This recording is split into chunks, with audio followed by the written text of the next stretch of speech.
Mga kapuso, kumusta kayo? Usap-usapan ngayon ang isang issue na kinasasangkutan ni Kylene Alcantara at Jackie Foster. Maraming nagtatanong, ano nga ba ang totoong nangyari? Lumabas ang mga alegasyon mula kay Jackie Foster tungkol sa di umano ay hindi magandang karanasan. Agad namang nagbigay ng kanyang pahayag si Kylene tungkol dito. Sa video na ito, alamin natin ang mga detalye at ang mga sagot ni Kylene Alcantara sa mga kumakalat na balita. Maghanda na kayo, mga kapuso. Unang-una, balikan natin ang naging pahayag ni Jackie Foster tungkol sa kanyang naging karanasan.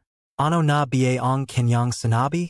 Ayon kay Jackie, may ilang pangyayari na hindi niya nagustuhan sa kanilang naging proyekto. Ito ang nagtulak sa kanya para magsalita at magbigay ng kanyang saloobin. Ngayon naman, pakinggan natin ang naging sagot ni Kylene Alcantara sa mga alegasyon na ito.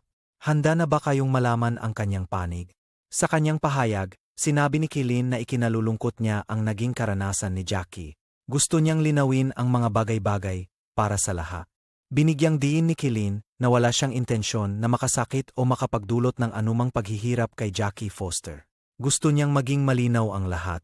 Ipinaliwanag ni Kylene ang kanyang panig ng kwento, nagbigay ng mga detalye at konteksto sa mga pangyayari na binanggit ni Jackie Foster. Ayon kay Kylene, mahalaga ang komunikasyon at pagkakaintindihan sa bawat proyekto. Nagsisikap siyang maging propesyonal sa lahat ng kanyang ginagawa. Dagdag pa ni Kylene, bukas siya sa pakikipag-usap kay Jackie para maayos ang anumang hindi pagkakaunawaan. Gusto niyang magkaroon ng malinaw na resolusyon.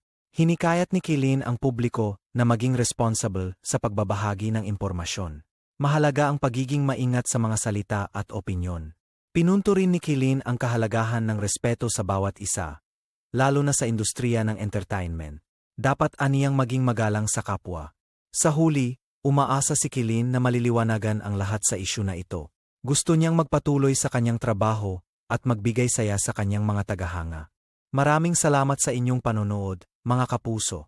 Sana ay nabigyan namin kayo ng sapat na impormasyon tungkol sa isyung ito. Patuloy nating suportahan si Kylene Alcantara at Jackie Foster sa kanilang mga karera. Igalang natin ang kanilang mga desisyon at pananaw. Tandaan, ang pagiging responsible sa social media ay mahalaga. Bago magkomento o magbahagi, siguraduhing tama at totoo ang impormasyon. Muli, maraming salamat sa inyong pagtutok. Hanggang sa susunod na update, mga kapuso. Maingat po kayo palagi. Huwag kalimutang mag-subscribe sa ating channel para sa mas marami pang balita at kaganapan tungkol sa inyong mga paboritong artista. I-like at i-share ang video na ito kung nakatulong ito sa inyo para mas maintindihan ang issue. Salamat paulit. Abangan ang susunod nating video tungkol sa iba pang mga napapanahong issue sa entertainment industry. Stay tuned. Mag-iwan kayo ng inyong mga komento at opinyon sa ibaba. Gusto naming marinig ang inyong mga pananaw tungkol sa isyung ito. Ito ang inyong kapuso na nagpapaalala na maging responsible online. Mag-ingat po kayo at magpakabuti palagi. Hanggang sa muli, mga kapuso. Tandaan, ang katotohanan ang magpapalaya sa atin. Paalam. Disclaimer, ang video na ito ay naglalayon lamang na magbigay ng impormasyon at hindi naglalayon na manira o maghusga sa kahit sino. Mag-ingat po tayo sa ating mga salita.